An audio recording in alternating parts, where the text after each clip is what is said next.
Hey guys, कैसे हैं आप सब। I hope you are doing well. I am Sandeep, welcome to CSC circle. तो हम लोग डिस्कस कर रहे थे यूपी पीसीएस 2020 टेस्ट सीरीज, ठीक है। और ये दी है इसकी टेस्ट सीरीज, आप देख सकते हैं टेस्ट सीरीज नंबर 11 का ये आपको देखने को मिलेगा फोर्थ पार्ट, ठीक है। 11 का फोर्थ पार्ट है ये। इससे पहले हम लोगों ने टेस्ट नंबर 10 तक सॉल्व कर लिए हैं। अगर आप लोगों ने नहीं देखे हैं तो मैंने उनकी प्लेलिस्ट बना दी है। आप उसमें मेरे यूट्यूब चैनल के प्लेलिस्ट में जाके देख सकते हैं, ठीक है। उसका फुल कंपाइलेशन संडे को रहता है, जो फुल कंपाइलेशन रहता है 150 क्वेश्चनों का। और डेली बेसिस में हम लोग क्या करते हैं कि 25 क्वेश्चन सॉल्व करते हैं, ठीक है। तो ये आप लोग देख सकते हैं। तो हम लोगों का ये मतलब फोर्थ है, तो इसमें देख सकते हैं 76 क्वेश्चन नंबर पे। तो इसमें कहा गया ए ला शापल की संधि जिस युद्ध के द्वारा अंत हुआ था उसका बताना है कि मतलब किस जो ये ए ला शापल की संधि थी तो किस युद्ध के द्वारा इसका अंत हुआ था। तो मतलब संत थोमे का युद्ध 1948 1748 का। सेकेंड है वाडीवास का युद्ध 1760। और अंबूर का युद्ध 1749। इनमें से कोई नहीं, डी ऑप्शन। तो इसका देखो पहला ए ऑप्शन सही है कि जो सेंट थोमे का जो युद्ध हुआ था 1748 का, इसी को जानते हैं। आपको देखने को मिलेगा जो ये कर्नाटक का फर्स्ट युद्ध था, इसी के बारे में बात करता है। और आपको देखने को मिलेगा इसी को अडयार का युद्ध के नाम से भी जाना जाता है, ठीक है। तो इसी युद्ध का जो है ए लास्ट शापल की संधि से अंत हुआ था, ठीक है। तो ए ऑप्शन इसका सही हो जाता है, 1748 में ये हुआ था।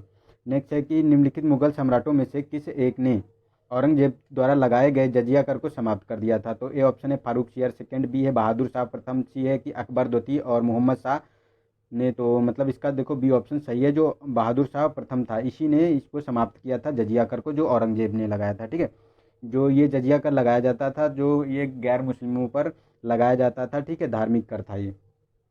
नेक्स्ट है कि निम्नलिखित युग्मों में से कौन सा एक सही सुमेलित नहीं है, ये बताना है। तो फर्स्ट है कि कार्य दिए गए हैं और सिख गुरु दिए गए हैं कि किसके द्वारा कौन सा कार्य किया गया है। तो फर्स्ट है कि अकाल तख्त का निर्माण, तो गुरु हरगोबिंद। और गुरुमुखी लिपि का तो गुरु अंगद। और सी ऑप्शन है कि सच्चा पातशाह तो गुरु गोविंद सिंह। और डी ऑप्शन है कि बादशाह अकबर के समकालीन थे तो गुरु अर्जुन देव। तो देखो ये तो हमारा सुमेलित है, गुरु अर्जुन देव जो है हमारे देखने को मिलेगा अकबर के कालीन थे। लेकिन ये गलत है, जो सच्चा पातशाह की जो देखने को मिलेगा, ये इसका जो ये कार्य किया था सच्चा पातशाह का, तो ये किया था हरगोबिंद ने, जो कि अर्जुन देव के पुत्र थे, ठीक, ना कि गुरु गोविंद सिंह ने, ठीक है। और ये दोनों भी हमारे सुमिलित हैं, क्योंकि अकाल तख्त का निर्माण हरगोबिंद ने किया था और गुरुमुखी लिपि जो थी इसको गुरु अंगद ने इसकी जो है स्थापना की थी। नेक्स्ट है कि निम्नलिखित युग्मों पर विचार कीजिए। तो फर्स्ट है कि अष्ट प्रधानमंत्री दिए हुए हैं, उनके कार्य दिए हुए हैं कि कौन क्या कार्य करता था। तो सुमंत है विदेश मंत्री, पंडित राव है धार्मिक मामलों में राज्य का परामर्शदाता, और चिटनिस का जो पत्राचार विभाग का प्रमुख होता था। तो ये तीनों हमारे सुमेलित हैं, ठीक है। तो हमारा डी ऑप्शन सही हो जाता है इसका। नेक्स्ट है कि निम्नलिखित युग्मों में से कौन सा सही सुमेलित नहीं है, ये बताना है। तो फर्स्ट है कि संस्था दी गई है, उसका स्थापना वर्ष दिया गया है। तो देखो आत्मीय सभा की बात करें तो 1814 में की गई थी। और ब्रह्म समाज की बी ऑप्शन तो 1828 में, परमहंस मंडली की तो 1849 में, वेद समाज की 1850 में। तो देखो ये गलत है डी वाला, ये 1850 में नहीं 1864 में इसकी स्थापना की थी सरस्वती दयानंद सरस्वती ने, ठीक है, वेद समाज की। और आत्मीय सभा और ब्रह्म समाज की बात करें तो इसकी स्थापना की थी जो हमारे राजा राम मोहन राय थे, उन्होंने इसकी स्थापना की थी। परमहंस मंडली की परमहंस ने इसकी स्थापना की थी, ठीक है। तो ये डी ऑप्शन इसमें गलत हो जाता है। नेक्स्ट है कि भारत छोड़ो आंदोलन के दौरान जवाहरलाल नेहरू अल्मोड़ा जेल में बंद थे, मौलाना आज़ाद कहाँ कैद थे। तो ए ऑप्शन है बाकुंडा, बी है पुणे, सी है मुंबई, और डी है बांकीपुर में। तो ये ए ऑप्शन सही है, बाकुंडा में जो है आपको देखने को मिलेगा आज़ाद मौलाना थे। और जो ये भारत छोड़ो आंदोलन 1942 में हुआ था, इसके प्रथम स्वतंत्रता संग्रामी जो थे वो सत्याग्रही थे, वो विनोबा भावे थे। सेकेंड जवाहरलाल नेहरू थे, ठीक है। नेक्स्ट है कि निम्नलिखित में से किस एक नगर का संबंध महावीर से नहीं है। तो वैशाली ए ऑप्शन, बी है लुम्बिनी, सी है चंपा, और डी है पावापुरी। तो देखो लुम्बिनी से संबंध जो है गौतम बुद्ध का है, क्योंकि उनका जन्म गौतम बुद्ध का लुम्बिनी में हुआ था। लेकिन वैशाली में जो है महावीर का जन्म हुआ था, चंपा में जो है इन्होंने प्रथम उपदेश दिया था, और पावापुरी में निर्वाण इन्होंने प्राप्त किया था, ठीक है। नेक्स्ट है भारतीय राष्ट्रीय आंदोलन में स्वराजवादियों के योगदान के संबंध में निम्नलिखितों पर विचार करना है। तो फर्स्ट है कि उन्होंने जो राष्ट्रवादी नेता विट्ठल भाई पटेल को केंद्रीय विधानसभा यानी सेंट्रल लेजिस्लेटिव असेंबली का अध्यक्ष बनाया था। और उन्होंने 1919 के अधिनियम की जांच करने के लिए मुंडी मैन समिति की नियुक्ति करवाई थी। तो ये दोनों स्टेटमेंट सही हैं जो है इनके बारे में कहा गया है, और ये हमारा सेकेंड मतलब सी ऑप्शन सही हो जाता है, ठीक है। जो कहा गया है हमारे भारतीय राष्ट्रीय आंदोलन के स्वराजकर्तियों के, जो स्वराज का गठन किया गया था, स्वराज पार्टी का, चित्तरंजन दास और मोतीलाल नेहरू द्वारा 1923 में, ठीक है, उन्हीं के बारे में ये बात करता है। नेक्स्ट है कि आसफ उल्ला खां को फांसी किस षड्यंत्र केस में दी गई थी। तो फर्स्ट है दिल्ली षड्यंत्र केस, या केंद्रीय विधानसभा यानी सेंट्रल लेजिस्लेटिव असेंबली में बम फेंकने के केस में, और सी ऑप्शन है कि अंग्रेज कैप्टन सैंडर्स की हत्या के केस में, डी है कि काकोरी षड्यंत्र केस में। तो डी ऑप्शन सही है, ये जो काकोरी षड्यंत्र केस था 1925 में हुआ था ये, ठीक है। क्या था एक्चुअली, क्या इन्होंने जो ये थे आसफ उल्ला खां और इनके सहयोगी और थे, एक आपको देखने को मिलेगा राम प्रसाद बिस्मिल भी इसमें शामिल थे, ठीक है। तो इन लोगों ने क्या किया था, जो सरकारी खजाने से भरी हुई ट्रेन जा रही थी, ठीक है, अंग्रेजों की, तो उसे इन लोगों ने लूट लिया था। ये एक लखनऊ के पास पड़ता है काकोरी स्टेशन, ठीक है, यूपी में। तो वहीं की यह बात है, तभी इनको जो है फांसी उसी के लिए दी गई थी, ठीक है। तो डी ऑप्शन इसका सही हो जाता है। नेक्स्ट है कि निम्नलिखित कथनों पर विचार कीजिए। तो फर्स्ट है कि मोहम्मद बिन तुगलक ने दीवान ए कोही की स्थापना की थी। सेकेंड है फिरोज शाह तुगलक द्वारा इक्तादारी व्यवस्था को अनुवांशिक कर दिया था। तो दोनों स्टेटमेंट सही हैं और ये सी ऑप्शन इसका सही हो जाता है, ठीक है। नेक्स्ट चलते हैं कि भारत के स्वतंत्रता संघर्ष के दौरान निम्न घटनाओं को कालाक्रम में लगाइए। तो देखो Nehru report, Simon commission, Dandi यात्रा और कम्युनल अवार्ड। तो देखो नेहरू रिपोर्ट आपको 1928 में देखने को मिलेगी। साइमन कमीशन जो आपको था तो ये देखने को मिलेगा 1927 में, ठीक है। और दांडी मार्च जो है 1930 में देखने को मिलेगी, 1930 में। और कम्युनल अवार्ड 1932 में आया था, ठीक है। तो हमारा सही हो गया 1927 मैंने साइमन कमीशन, उसके बाद नेहरू रिपोर्ट, फिर दांडी मार्च, फिर कम्युनल अवार्ड। तो हमारा 2 1 3 4 2 2 1 3 और 4, 2 1 3 4, ये ऑप्शन हमारा सही हो जाता है, ठीक है। नेक्स्ट है कि कांग्रेस ने 1905 के बनारस अधिवेशन के संबंध में विचार करना है। तो इसकी अध्यक्षता दादा भाई नौरोजी ने की थी। सेकंड है इस अधिवेशन में गोपाल कृष्ण गोखले को विपक्ष का नेता पद नियुक्त किया गया था। थर्ड है कि ये स्वदेशी को बंगाल के विस्तारित करने का निर्णय लिया गया था। स्वदेशी को जो है बंगाल के बाहर विस्तारित करने का निर्णय लिया गया था। देखो ये तो सेकेंड थर्ड सही है और सेकेंड भी सही है, क्योंकि इसका जो है गोपाल कृष्ण गोखले को इसका विपक्ष का नेता पद के लिए नियुक्त किया गया था, ठीक है। लेकिन ये फर्स्ट वाला गलत है, इसकी अध्यक्षता दादा भाई नौरोजी ने नहीं, गोपाल कृष्ण गोखले ने की थी, ठीक है। तो हमारा 2 और 3 सही हो जाता है इसमें, सी ऑप्शन, ठीक है। नेक्स्ट है हमारा सम्राट अशोक के कलिंग युद्ध के संदर्भ में निम्नलिखित कथनों में से कौन सा असत्य है ये बताना है। तो फर्स्ट है कि अशोक ने राजा बनने के बाद केवल एकल युद्ध किया था। बी है कि इसकी विदेश नीति धम्म घोष के आदर्श से प्रेरित थी। और सी है कलिंग युद्ध राज्याभिषेक के 8 वर्ष के बाद किया गया था। डी ऑप्शन है इस युद्ध का वर्णन 11वें अभिलेख में किया गया है। तो ये गलत है, ये वाला गलत ही असत्य पूछा गया है, क्योंकि इसका 11वें अभिलेख में नहीं 13वें अभिलेख में 13वें अभिलेख में किया गया था, ठीक है। तो ये हमारा गलत हो गया। तो ये 13वां अभिलेख था जिसमें इसका कलिंग युद्ध का वर्णन किया गया था, और यही 13वां अभिलेख ही सबसे बड़ा अभिलेख है अशोक का, ठीक है। तो ये और तीनों ये हमारे स्टेटमेंट सही हैं। चलते हैं नेक्स्ट में। इसमें कहा गया है कि सुमेलित कीजिए कि कौन से सुमेलित हैं। तो उपाधि दी गई है और संबंधित वर्ग दिया गया है। तो बल्लाल तो धनिक किसान के बारे में बात करता है, अरसर तो ये शासक वर्ग है, और कडेशियर जो है कृषि मजदूर हैं। तो ये तीनों सुमेलित हैं हमारे, डी ऑप्शन सही हो जाता है इसमें, ठीक है। क्योंकि ये बल्लाल धनी किसान को कहते थे, अरसर जो होता है शासक वर्ग को कहते थे, कडेशियर जो है कृषि मजदूर को कहते थे, ठीक है। नेक्स्ट है हमारा वर्ष 2011 की जनगणना के अनुसार न्यूनतम जनघनत्व वाले केंद्र शासित प्रदेशों का सही क्रम बताइए। तो फर्स्ट है अंडमान निकोबार, दादर नगर हवेली और लक्षद्वीप।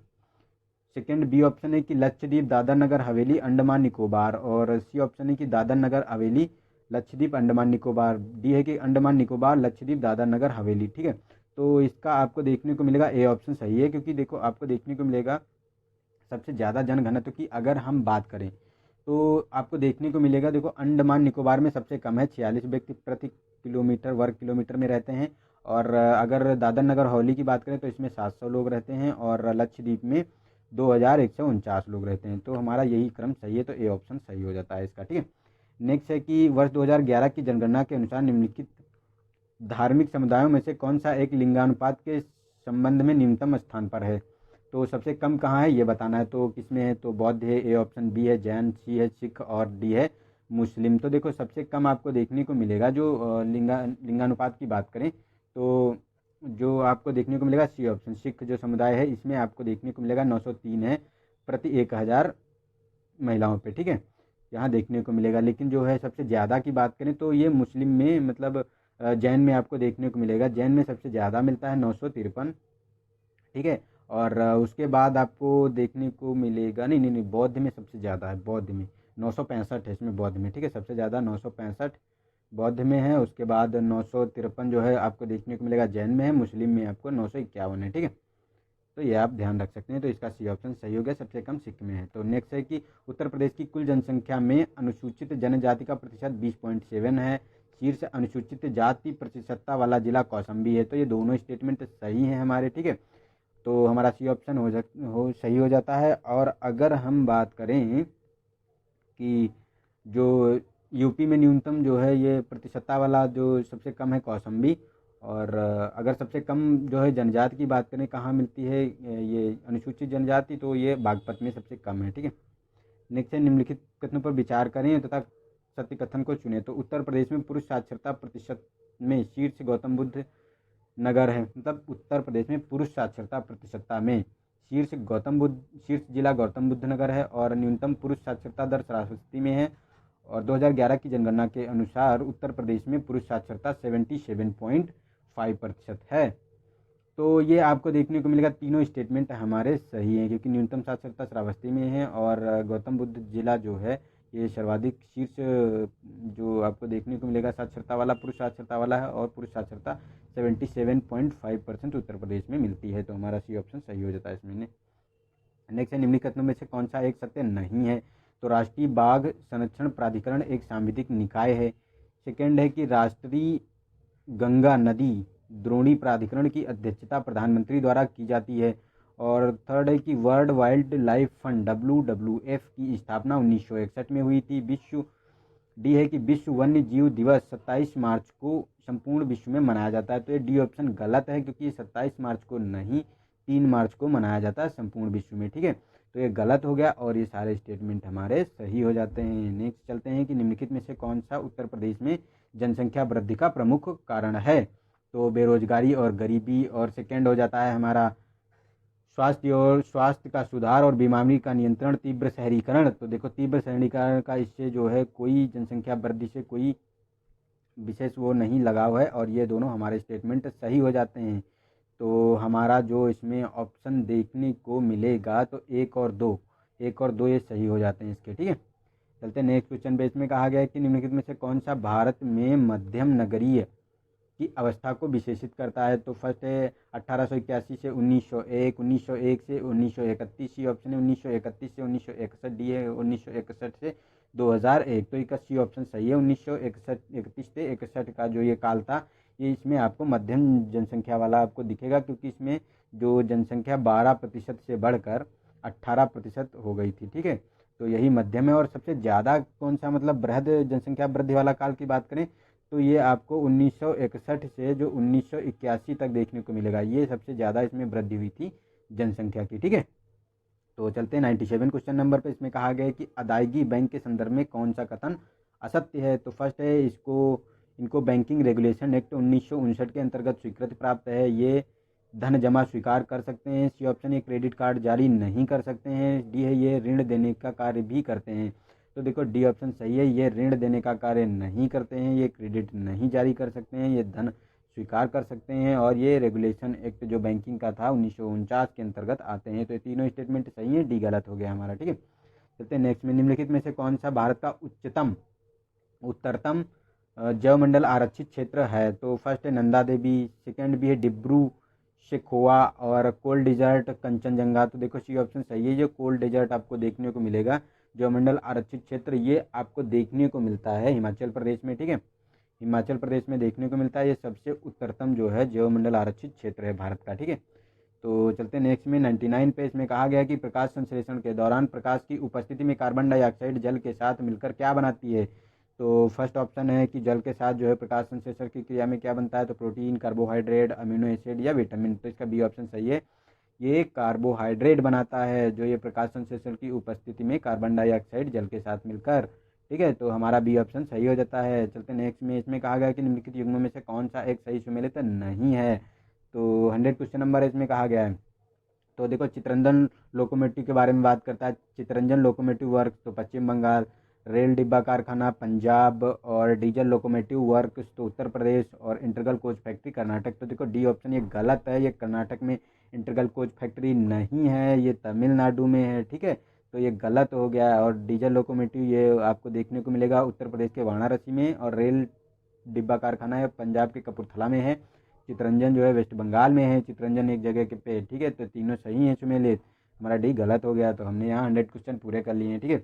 अगर इनकी पीडीएफ आप लोगों को चाहिए तो आप लोग ऐसा कीजिए कि हमारा जो है टेलीग्राम ग्रुप ज्वाइन कर लीजिए, वहाँ पे आपको सारी पीडीएफ मिल जाती हैं। मैं सारी पीडीएफ वहाँ से शेयर कर देता हूँ, आपको बहुत ही ईजिली वहाँ से मिल जाती हैं, आपको वहाँ कोई भी प्रॉब्लम फेस करने को नहीं पड़ती है, सारी की सारी पीडीएफ में शेयर कर देता हूँ। तो वीडियो देखने के लिए थैंक यू। और अगर वीडियो पसंद आया तो अपने दोस्तों को शेयर करें और इसे लाइक करें, ठीक है। और अगर सब्सक्राइब नहीं किया है तो सब्सक्राइब जरूर कर लें। सब्सक्राइब करने के बाद बेल आइकन पे प्रेस कर लें, ताकि मेरा जो भी वीडियो मिले उसका नोटिफिकेशन आपको तुरंत मिल जाए। और जो नोटिफिकेशन होता है उसको ऑल पे जो है आप लोग करना, ठीक है, तभी आपको नोटिफिकेशन मिलेगा। तो आज के लिए इतना ही, मिलते हैं नेक्स्ट वीडियो में, तब तक के लिए नमस्कार, एंजॉय कीजिए, जय हिंद, जय भारत।